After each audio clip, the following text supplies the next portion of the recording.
Tonight on Cronkite News, ASU football continues their push to the playoffs after taking on BYU Saturday. Plus, ASU hockey faced off versus #1 ranked Denver over the weekend. See how the Sun Devils took down the Pioneers not once, but twice. And more on a sudden spike in emergency contraceptive purchases. Good evening and welcome to Cronkite News. I'm Jalen Weathers. And I'm Wilder Adams. Thank you for joining us. On Saturday, ASU football accomplished something that the team hasn't done in 2 decades, finishing the regular season off undefeated at home. They haven't done that since 2004. DeAndre Sanders was at a sold-out Mountain America Stadium for one of the most important games and wildest finishes of the season. In a chaotic scene at the end of the game, ASU fans stormed the field to celebrate what they thought was a Sun Devil victory.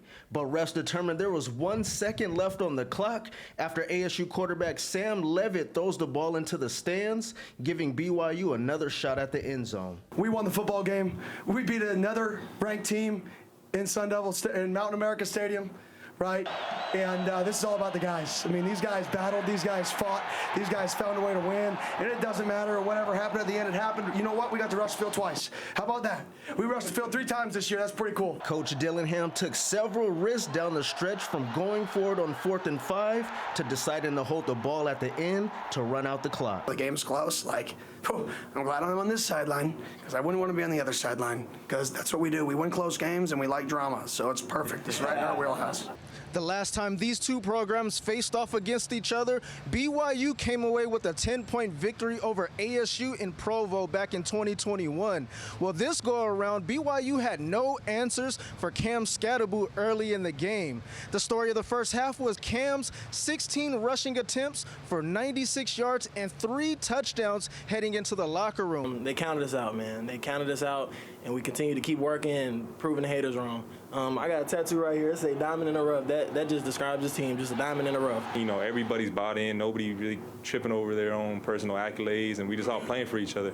You know, this is something special that we got here. The drama is just beginning to heat up. Currently locked in a 4-way tie, the Sun Devils are in good position to claim a spot in the conference title game December 7th. In Tempe, DeAndre Sanders, Cronkite News. Jalen, what a crazy game that we saw on Saturday. Yeah, this was a huge win for the Sun Devils, especially in front of their home crowd. And their odds are looking better and better to play in the Big 12 championship game. The win now puts the Sun Devils on top of the Big 12 standings. ASU is 6-2 in the conference, but there could be no margin for error. BYU, Iowa State, and Colorado are also 6-2. So what does ASU need to accomplish to make it to the Big 12 championship game? Despite there just being 1 game left in the regular season, 9 different teams could still possibly play in the Big 12 championship. Arizona State's path to the championship game is pretty simple, though. Win, and you're probably in. Lose, and you're most likely not in. Head coach Kenny Dillingham laid things out very simply to his team earlier today. Somebody asked me today, one of our players, so what does it take for us to get into the Big 12 title game? I still don't know. I really don't. I know this. I know we don't get in if we lose. I know that. 100% sure we don't get in if we lose. So who cares? Focus on the main thing, which is us getting better over and over again. The Associated Press released their updated rankings yesterday. And Jalen, the Devils found themselves ranked at number 14, the team's highest ranking in nearly a decade. While the College Football Playoff Committee does not release their updated rankings until tomorrow, here's what the field would look like based on the current AP poll. ASU would claim the final spot if they can capture the conference championship. The official updated bracket will be released at 6 o'clock tomorrow on ESPN. The Sun Devils travel south to Tucson this Saturday to take on the Arizona Wildcats. The teams have faced off every year since 1946, and Arizona comes into the rivalry game winning the last 2 matchups. While the Wildcats will not be playing in a postseason bowl game, they hope to spoil ASU's Big 12 championship game hopes. The college football playoff field is getting closer and closer to being set. The Fiesta Bowl's Vice President of Communication, Scott Lightman, was in our newsroom earlier today. Our own Sam Dayton was able to chat with him about ASU's playoff and Fiesta Bowl chances. We would love to have the Sun Devils back. It's been since 1983. But what I don't want people to forget about, Sam, is that ASU still has a chance to get the 4 seed and have a first-round bye. Should ASU win the Big 12 championship game down in Arlington, there's a chance that they could become the 4th highest ranked conference champion. And in that case, they would have a first-round bye. They would likely be assigned to the Verbo Fiesta Bowl, and then they would await the winner of the number 5 versus number 12 first-round game. So a lot still ahead for the Sun Devils. But to answer your question, we would be thrilled to have our hometown team back in the bowl. It brings back a lot of heritage and history for what we've been together. For Sun Devil football. And now to the Cardinals, who unfortunately fell to the Seahawks yesterday by a final score of 16-6. The defense did play well, holding Seattle to under 300 yards total, but the offense was unable to find the end zone in the loss. Margin of error is smaller, everything becomes a little bit more uptick, and I don't know why. It's just a trend of the NFL. It's always been like that. Feels like teams are always playing at a higher level. Wins and losses are only by a few situations within the game rather than like 5 or 6 in the beginning of the year. But yeah, just realize like every team from here on out is going to play good ball. With their win, the Seahawks now sit atop the NFC West standings. It's the tightest divisional race in the league, with all 4 teams being within a game of each other. The Cards travel to Minnesota to take on the Vikings this week before getting a rematch against Seattle at home December 8th. Coming up next, 2 big-time basketball teams battled it out in Tucson. The stakes were high in this non-conference showdown between powerhouse programs. See what went down in this critical matchup between Arizona and Duke after the break. Plus, we'll have your 8-day forecast after the break as well.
The scientists and engineers that support the next mission to Mars could be in this class. Getting a degree at ASU is a journey that can take you anywhere. Into a world of groundbreaking technology and renowned award-winning faculty. Professors who help you to impact the world. Whether you're on campus or at home, becoming your best starts with learning from the best.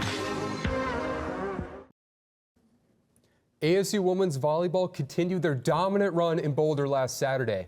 The team clinched at least a share of the Big 12 championship with their win against Colorado and extended their win streak to 16.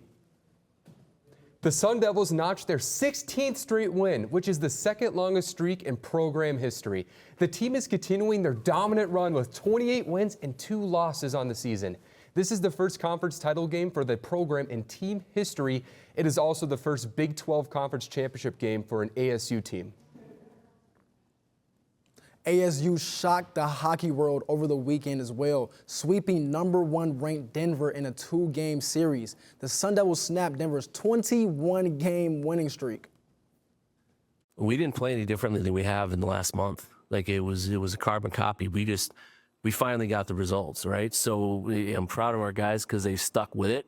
But we have been playing by and large the best hockey structurally, in almost every way since we've been a program. But just weren't getting the results, and we did this weekend, and it feels good. It was the first time Denver got swept at home since February of 2020. It's a huge victory for the Devils, especially because it's the first program season in the National Collegiate Hockey Conference. ASU won't play again until December 6th against Minnesota Duluth. Nearly 15,000 people entered a sold-out McHale Center last Friday night when Duke visited University of Arizona for the first time in 33 years. Our Cronkite News reporter Stella Tai has more on the matchup between two of the college basketball's top programs. The showdown between two powerhouses was considered the best matchup over the weekend. Several alumni were spotted, including Mike Beebe in Gilbert Arenas. Also on hand, the Suns' Bradley Beal, along with a dozen NBA draft prospects. The environment and atmosphere was top-notch. I mean, people respectful. I mean, I thought it was just a big-time college basketball crowd. What was supposed to be a high-scoring affair turned out to be a game of misses. Duke out-rebounded Arizona by 13, and with the Wildcats' potent offense struggling down the stretch, the home team got rolled 69-55. To be able to out-rebound a Tommy Lloyd basketball team at Arizona, I think is a credit to these guys and the fight that they had, because they've been consistently as good as anybody in the country. Both schools had difficulty finding the baskets in front of the sold-out crowd, as neither team was able to score more than 70 points ultimately. And a tough night for the Wildcats, who ended up with 55 points, which is their regular season lowest since the 2019-20 campaign. We obviously coming off another loss, so we had a week, where there was a sense of urgency, and we felt like we were addressing things, and just to come out and we didn't play great, and so. Now we need to take a step back and figure out why. The Blue Devils have a stacked roster led by the biggest name, Cooper Flag.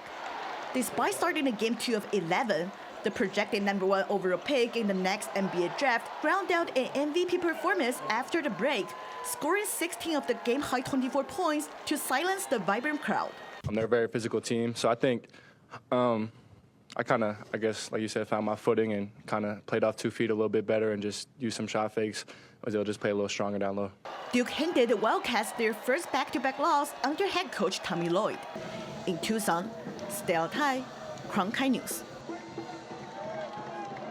After starting the season off hot, the Suns have now dropped 5 consecutive games. The team returns to action tomorrow night when they host LeBron James and the Lakers. Both Kevin Durant and Bradley Beal have missed the past couple of weeks, but are game-time decisions to play tomorrow. On November 8th, Kevin Durant strained his calf in the final minutes of the game against the Mavericks. Durant has not played since the injury, and the team is just now 1-6 during his absence. Phoenix was tied for the first place spot in the conference before his injury, but have now fallen to 8th place in the Western Conference standings entering today. With Thanksgiving in just a couple of days away, what can we expect when it comes to weather?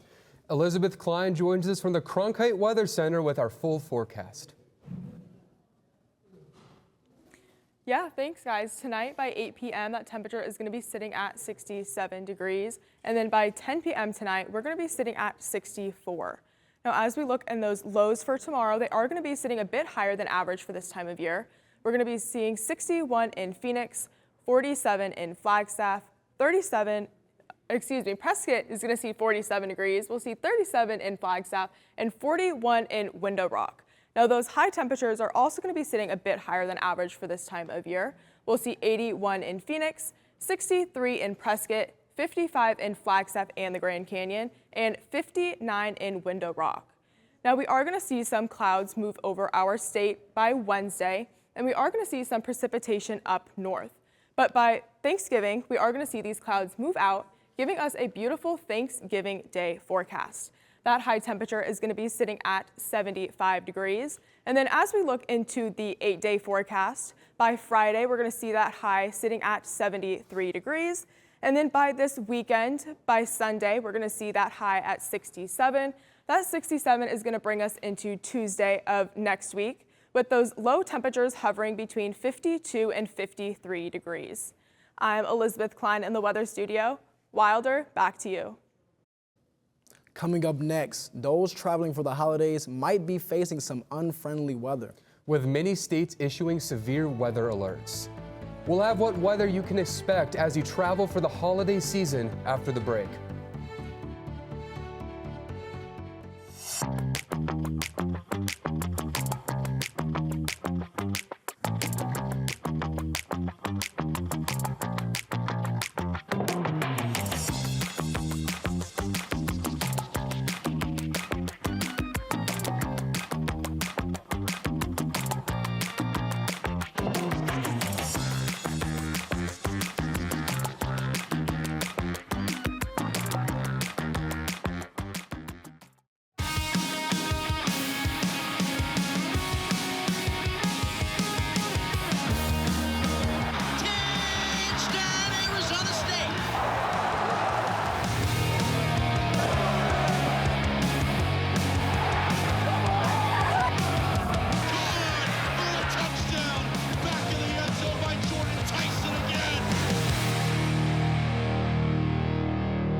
The scientists and engineers that support the next mission to Mars could be in this class. Getting a degree at ASU is a journey that can take you anywhere. Into a world of groundbreaking technology and renowned award-winning faculty. Professors who help you to impact the world. Whether you're on campus or at home, becoming your best starts with learning from the best.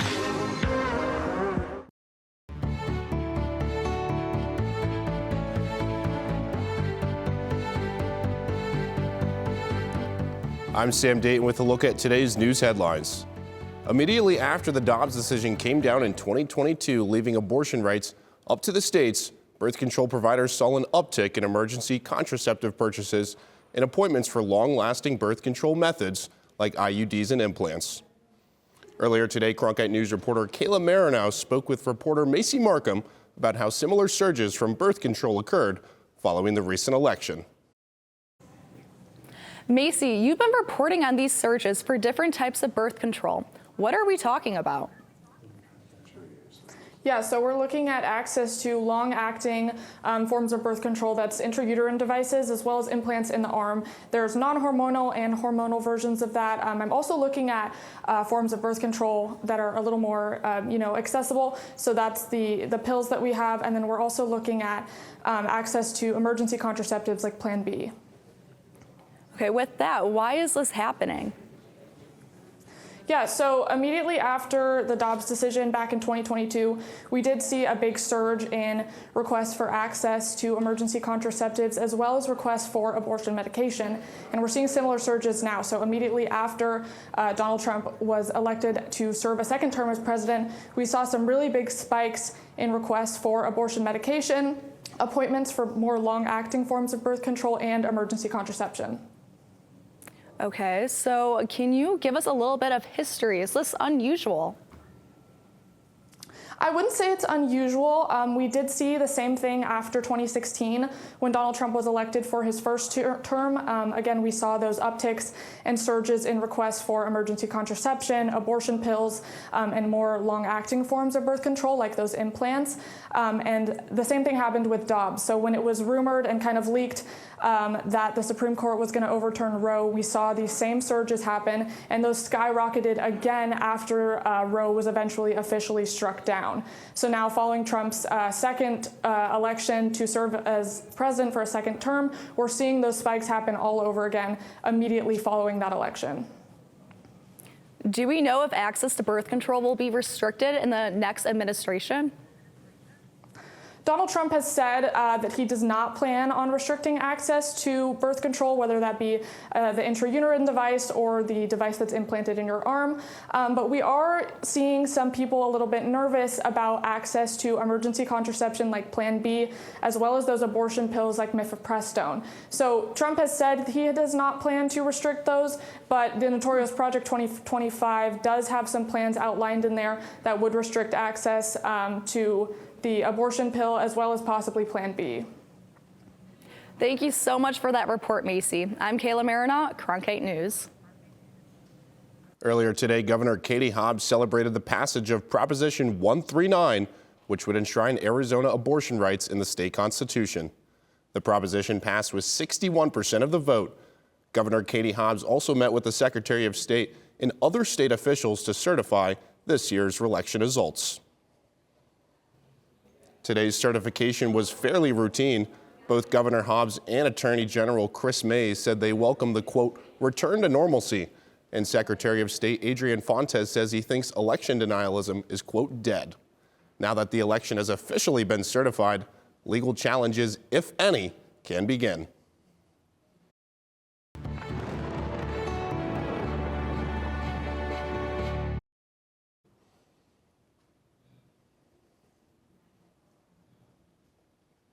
Well, millions of Americans are set to hit the roadways and airports this week as Thanksgiving traveling gets underway. And two separate storms are set to hit parts of the U.S. that could cause significant delays. CNN reporter John Lornick has the latest. Planes, trains, and automobiles. The holiday travel season is underway. AAA is estimating a record-breaking 80 million people will travel 50 miles or more this week, and millions are expected to fly the friendly skies this Thanksgiving week. TSA is expecting a potentially record-breaking holiday travel season. If recent experience is any guide, these will likely be some of the busiest travel days in U.S. history. If you're flying or driving for Thanksgiving, weather could be an issue depending on your destination. It's this system here. This is the one that's going to continue to spread its way across the country as we go through the rest of the week. 6 western states are under winter weather alert Sunday as feet of snowfall is forecasted in the Sierra Mountains. The roads have been pretty intense. The roads are pretty slippery. There's a slush layer underneath there, so you have to really be careful. The storm will move east to start the week, bringing lighter rainfall to much of the eastern U.S., and officials are urging travelers to pack their patience as delays could pile up. While there are, of course, some factors that affect travel, especially the weather, that are truly out of anybody's control, we can take and have taken a number of steps to make travel better. Officials urge travelers to be safe and give themselves plenty of time to reach their destination. I'm John Lawrence reporting. In other news, President Joe Biden pardoned 2 lucky turkeys from Minnesota. The turkey pardon is a presidential tradition that dates back to the Truman presidency. Biden granted clemency to Peach and Blossom at the White House. This event marks the official start of the holiday season here in Washington. It's also my last time to speak here as your president during this season and give thanks and gratitude. So let me say to you, it's been the honor of my life. I'm forever grateful. With the holidays around the corners, retailers are getting ready for a record number of holiday shoppers. A new survey by the National Retail Federation predicts more than 183 million people are planning to shop both in-store and online. That number's up from the 182 million predicted in 2023. 50% of surveyed shoppers said good deals are the main reason for shopping this holiday season, with spending expecting to hit nearly $1 trillion. This is all for your news headlines. I'm Sam Dayton, sending it back to the desk. Coming up next, a museum in Idaho hosted a cooking contest with a unique twist. Contestants had to make a Thanksgiving side dish, including a special ingredient. Stick around after the break to see what the special ingredient is. You may or may not want it in your Thanksgiving meal.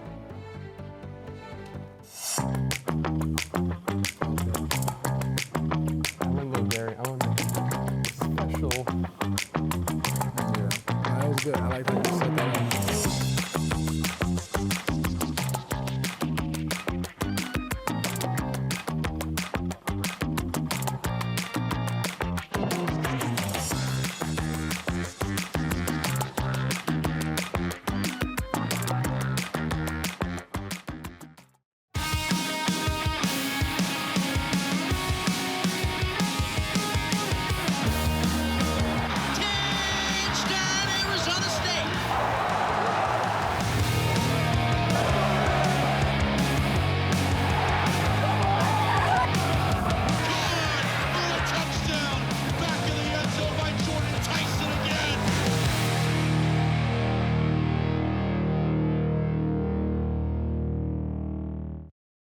The scientists and engineers that support the next mission to Mars could be in this class.